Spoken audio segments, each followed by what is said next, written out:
ನಿರಂತರ ಸುದ್ದಿಗಳಿಗೆ ಸಬ್ಸ್ಕ್ರೈಬ್ ಮಾಡಿ ನಮ್ಮ ಚಾನೆಲ್. ಈ ಬೆಲ್ ಐಕಾನ್ ನ ಪ್ರೆಸ್ ಮಾಡಿ ತಾಜಾ ಸುದ್ದಿಗಳನ್ನ ಪಡೀರಿ.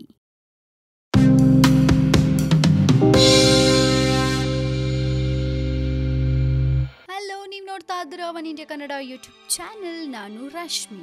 ಶಿಷ್ಟಾಚಾರದ ಹೆಸರಿನಲ್ಲಿ ಒಳ್ಳೆ ಚಾನ್ಸ್ ಮಿಸ್ ಮಾಡ್ಕೊಂಡ್ರು ಸಿದ್ದರಾಮಯ್ಯ. ಹೌದು, ಸಿದ್ದರಾಮಯ್ಯ ಅವ್ರಿಗೆ ಒಂದು ಗೋಲ್ಡನ್ ಚಾನ್ಸ್ ಇತ್ತು, ಅನ್ಯಾಯವಾಗಿ ಮಿಸ್ ಮಾಡ್ಕೊಂಡ್ಬಿಟ್ರು. ಅದೇನು ಹೇಳ್ತೀನಿ ನೋಡಿ. ಅಸ್ಲಿಗೆ ಮುಖ್ಯಮಂತ್ರಿ ಸಿದ್ದರಾಮಯ್ಯ ಅವ್ರಿಗೆ ಇರುವ ಡಿಫರೆನ್ಸ್ ಯಾರ ಮೇಲೆ? ಪುರದೊಡೆಯ ಉಡುಪಿ ಶ್ರೀಕೃಷ್ಣ ಮತ್ತು ಮುಖ್ಯ ಪ್ರಾಣನ ಮೇಲೋ, ಮಠದ ಸಂಪ್ರದಾಯದ ಮೇಲೋ, ಅಥವಾ ಪ್ರಮುಖವಾಗಿ ಪೇಜಾವರ ಶ್ರೀಗಳ ಮೇಲೋ, ಅಥವಾ ಇವೆಲ್ಲಕ್ಕಿಂತಲೂ ಮುಖ್ಯವಾಗಿ ಕೃಷ್ಣ ಮಠಕ್ಕೆ ಭೇಟಿ ನೀಡಿದ್ರೆ ಒಂದು ವರ್ಗದ ಕೋಪ ಎದುರಿಸಬೇಕಾಗತ್ತೆ ಅನ್ನುವ ರಾಜಕೀಯ ಲೆಕ್ಕಾಚಾರನ. ಒಟ್ನಲ್ಲಿ ಶಿಷ್ಟಾಚಾರದ ಹೆಸರಿನಲ್ಲಿ ಕೃಷ್ಣ ಮಠಕ್ಕೆ ಸಂಬಂಧಿಸಿದಂತೆ ಇದ್ದ ಒಂದು ಭಿನ್ನಾಭಿಪ್ರಾಯವನ್ನ ತೆರೆಗೆಳೆಯಲು ಇದ್ದ ಒಂದು ಸುವರ್ಣಾವಕಾಶವನ್ನ ಸಿದ್ದರಾಮಯ್ಯನವರು ಕೈ ಚೆಲ್ಲಿದ್ದಾರೆ. ರಾಷ್ಟ್ರಪತಿಗಳು ಭಾಗವಹಿಸುವ ಕಾರ್ಯಕ್ರಮಗಳಲ್ಲಿ ಮುಖ್ಯಮಂತ್ರಿಗಳು ಹಾಜರಿರಬೇಕಾಗಿರೋದು ಶಿಷ್ಟಾಚಾರವಾಗಿರೋದ್ರಿಂದ ಸಿದ್ದರಾಮಯ್ಯ ಉಡುಪಿಗೆ ಭೇಟಿ ನೀಡಿದ್ರೆ ಅಹಿಂದ ಸೇರಿದಂತೆ ಯಾವ ವರ್ಗದ ವಿರೋಧವೂ ವ್ಯಕ್ತವಾಗುವ ಸಾಧ್ಯತೆ ಕಮ್ಮಿ ಇರ್ತಾ ಇತ್ತು. ಒಂದು ಮೂಲಗಳ ಪ್ರಕಾರ ಉಡುಪಿಗೆ ಭೇಟಿ ನೀಡುವಂತೆ ಸ್ವಪಕ್ಷೀಯ ಮುಖಂಡರ ತೀವ್ರ ಒತ್ತಡದ ನಡುವೇನೂ ಈ ಕಾರ್ಯಕ್ರಮದಿಂದ ದೂರ ಉಳಿಯೋಕೆ ಸಿದ್ದರಾಮಯ್ಯ ನಿರ್ಧರಿಸಿ ತಾನು ಪಾಲಿಸಿಕೊಂಡು ಬಂದ ಸಿದ್ಧಾಂತವನ್ನ ಮುಂದುವರಿಸಿಕೊಂಡು ಬಂದಿದ್ದಾರೆ. ಚುನಾವಣೆ ಹತ್ರ ಬರ್ತಾ ಇರೋ ವೇಳೆ ಒಂದು ವರ್ಗವನ್ನ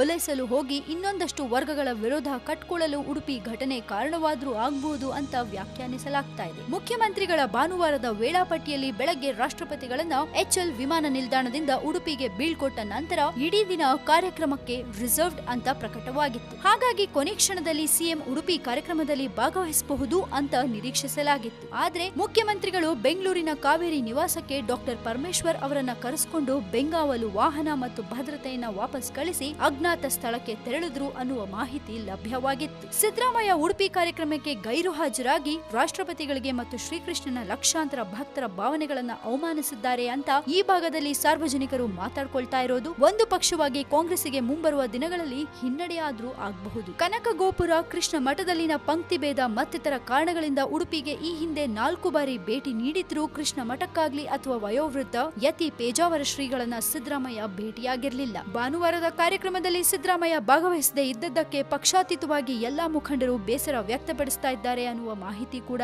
ಇದೆ. ಕೆಲವೊಂದು ಮುಖಂಡರ ಇಂತಹ ಹಠದ ನಿರ್ಧಾರದಿಂದ ತಮ್ಮ ರಾಜಕೀಯ ವ್ಯವಸ್ಥೆಯ ಮೇಲೆಯೇ ಸಾರ್ವಜನಿಕರು ಅಪಹಾಸ್ಯ ಮಾಡುವಂತಹ ಸಂದರ್ಭ ಬರಬಹುದು ಅಂತ ರಾಜಕೀಯ ವಲಯದಲ್ಲಿ ಚರ್ಚೆ ಕೂಡ ನಡೀತಾ ಇದೆ. ಒಟ್ನಲ್ಲಿ ಸಿದ್ದರಾಮಯ್ಯನವರು ಉಡುಪಿಗೆ ಹೋಗಿ ಆ ಕಾರ್ಯಕ್ರಮದಲ್ಲಿ ಭಾಗವಹಿಸ್ತಾ ಇದ್ದಿದ್ರೆ ಯಾವುದೇ ರೀತಿ ಕಳಂಕ ಅಂಟ್ತಾ ಇರಲಿಲ್ಲ. ಯಾಕೆ ಬೇಕಿತ್ತು ಸಿದ್ದರಾಮಯ್ಯಂಗೆ ಇದೆಲ್ಲ? ಇಂಥ ಒಂದು ಗೋಲ್ಡನ್ ಚಾನ್ಸ್ ಅನ್ನ ಮಿಸ್ ಮಾಡ್ಕೊಂಡ್ರು ಸಿದ್ದು. ನೀವೇನ್ ಹೇಳ್ತೀರಾ? ನಿಮ್ಮ ಒಪಿನಿಯನ್ಸ್ ಅನ್ನ ನಮ್ ಜೊತೆ ಶೇರ್ ಮಾಡ್ಕೊಳ್ಳಿ. ಹಾಗೆ ಇನ್ನಷ್ಟು ಸುದ್ದಿಗೆ ನೀವು ಮರೀದೆ ಸಬ್ಸ್ಕ್ರೈಬ್ ಮಾಡಿ ನಮ್ಮ one India Kannada YouTube channel. ಜೊತೆಗೆ ಈ ನಮ್ಮ ವಿಡಿಯೋ ನಿಮ್ಗೆ ಇಷ್ಟವಾದಲ್ಲಿ ದಯವಿಟ್ಟು ಶೇರ್ ಮಾಡಿ, ಲೈಕ್ ಕೂಡ ಮಾಡಿ.